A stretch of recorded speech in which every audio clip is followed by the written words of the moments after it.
Morning. So a few quick items to cover before we hit the road. First of all, my Team Larkin Street folks in the house today, $10,179. Pretty good. And we're guest bartending next weekend at Rebel. Send me the details and I'll pass it along to these folks. Also, if anybody needs goos, I have them in the back of my car. Also, I do have some snackage after your run. Toby's going to be doing some roving support today, primarily supporting the beginner to intermediate audience, so look for him at a few different points. Do have water, I do have sticks. If you want to take an ice bath following today's run, it's right over there. Works really well. I'm being somewhat facetious, but we got to do this again next week and we have to up the ante one more mile. So anything you can do to expedite recovery, a good idea. That includes fueling, hydrating, doing a little self-massage, and doing a little anti-inflammatory action. So before I get into course details today, I wanted to try to give you guys some inspiration this morning. Who's feeling nervous? Who's scared? Who's concerned about this run today? Okay, cool.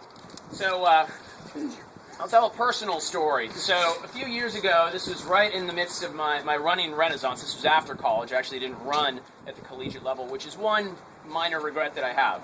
But at any rate, I fell into this running group, and there was this guy, John Casey. Has anybody heard of John Casey? The mighty John Casey? I wouldn't expect you to. He hasn't been running for a while. But at the time, he was someone that I held in high regard because he competed at the collegiate level. He ran some really, really fast times. I was in awe of John Casey. And we developed this really nice ass-kicking ritual where I would show up every week and he would just habitually destroy me. I try to hang with him for a few strides, a few minutes, a few miles, and then he'd just kind of toy with me and then just blow me away. That was the typical routine. So this went on for a while. But I kept showing up. Kept getting my ass kicked, but I kept showing up.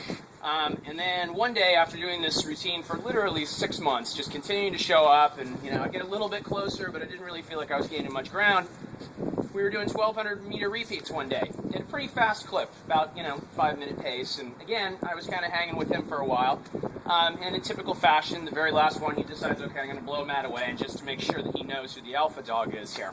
So he takes off like a rocket. He's about 100 meters in front of me. I'm like, okay, this is pretty much game over. I'd all but conceded this last one. And then the last lap, my coach at the time just said something real simple to me. He just said, go get him, Matt. And for whatever reason, this pushed all my buttons. And suddenly, this last 400 meters, I'm like, okay, I may lose in this endeavor, but I'm going to do everything I possibly can to track this guy down. I've been showing up for 6 months.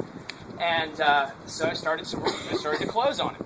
And the last 200 meters, I could see him coming closer and closer. And he could hear me coming at this point. I was making a lot of noise.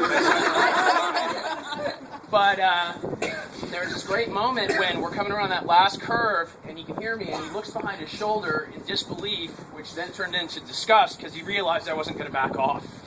So we hit the last straightaway, and we just go for it, neck and neck, and finished in the dead heat.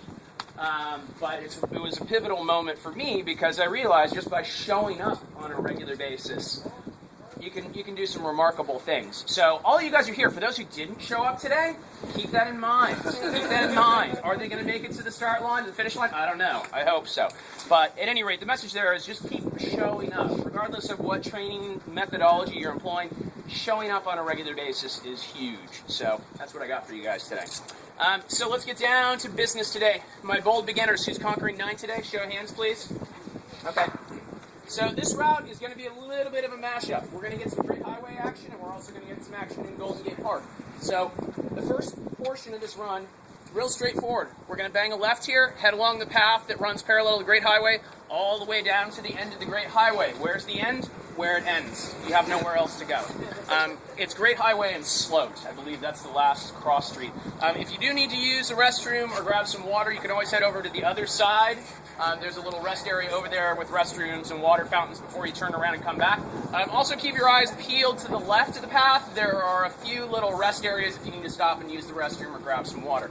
But you're going to run all the way down to the end of the Great Highway, which is 2.35 miles. Come all the way back, that's going to give you 4.7. So treat this first segment, for everybody, just treat it as kind of a glorified warm-up. Take it pretty easy the first 4.7 miles, except for my race level audience. I'll get to that in a minute.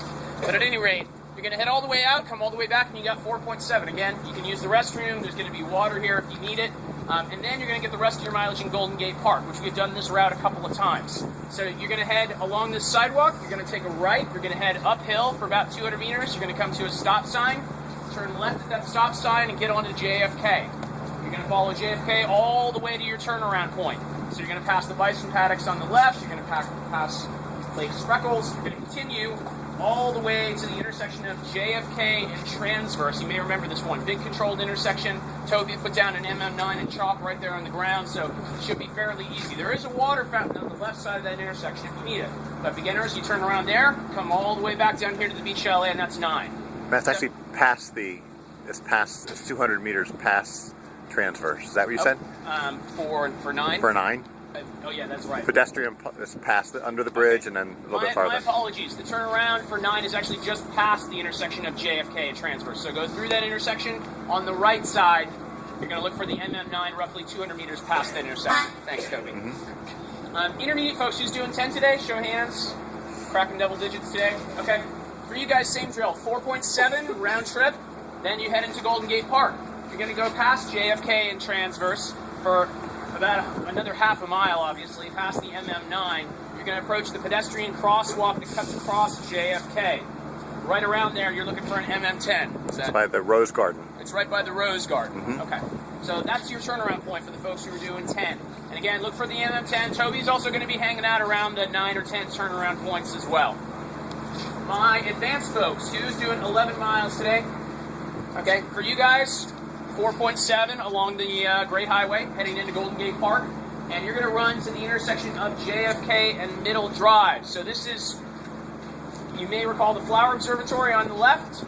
Once you go past the Flower Observatory on the left, and it's important, you still need to be on the right side. That's where the chalk markings are, okay? So you're going to go past the Flower Observatory, and then eventually JFK is going to run into a little T intersection. That's Middle Drive. There's going to be an MM11 there. Okay, but it's a controlled intersection, so it's a pretty good visual cue for those of you who are doing 11. Turn around there, head all the way back, and you're done. You've got your 11 for the day. Last but not least, my race level with 13 miles with 8 miles of target pace. No one's doing 13 miles a day. Great. Come on. You're gonna make me get. Okay. All right. We got a couple people who are doing 13 today. That's all right. That's all right. You can save 13 for race day. It's okay. No big deal. So you're going to do the loop along the Great Highway here. You're going to head into Golden Gate Park. For you guys, you're going to go past JFK and Middle Drive. What's important here is you got to get on the left side if you're doing 13. Okay? At some point, you got to get on the left side of JFK. Critically important if you're doing 13 miles. You're going to get on the left side of JFK, preferably after JFK and Middle Drive. You're going to go all the way to the intersection of JFK and Stanyan. Big controlled intersection, stoplights, very conspicuous. Then you're going to get onto the Panhandle. You're going to get on the right side of the Panhandle. Be careful here. This runs parallel to Oak Street. So you're going to be on the right side of the Panhandle, running parallel to Oak. You're going to run to the intersection of Oak and Lion. This is just about a block past Oak and Masonic, which is a controlled intersection. So pay attention to these cross streets as you're heading along the Panhandle for those folks who are doing 13. You're also going to look for an MM13 right in the middle of the path, adjacent to the intersection of Oak and Lion. Is that pretty clear? For your 8 miles at target pace, what I would suggest, taking the first couple of miles nice and easy, heading down along the Great Highway. Once you get to the intersection of Great Highway and Terreball, again, pay attention to those cross streets, segue into your target half marathon pace. You're going to maintain that all the way to the end of the Great Highway, all the way back through Golden Gate Park, all the way to your turnaround, and then you segue back into your comfortable conversational pace once you hit the intersection of JFK and Observatory Way on the way back. Okay, that's a good 8-minute segment for your target pace. All right, are we pretty clear? Everybody good to go? Hey, you showed up. That's half the battle, at least. Just keep showing up. So we're going to do 2 easy minutes down and back. We'll do our range of motion stuff, and then we'll pack it up and get things started. All right? So right this way, folks. If I can avoid falling. Come on. Matt's car. Yeah, I'll grab it for you. I'll put it in there. How you doing? I'm alright, bro. Just worried about this run.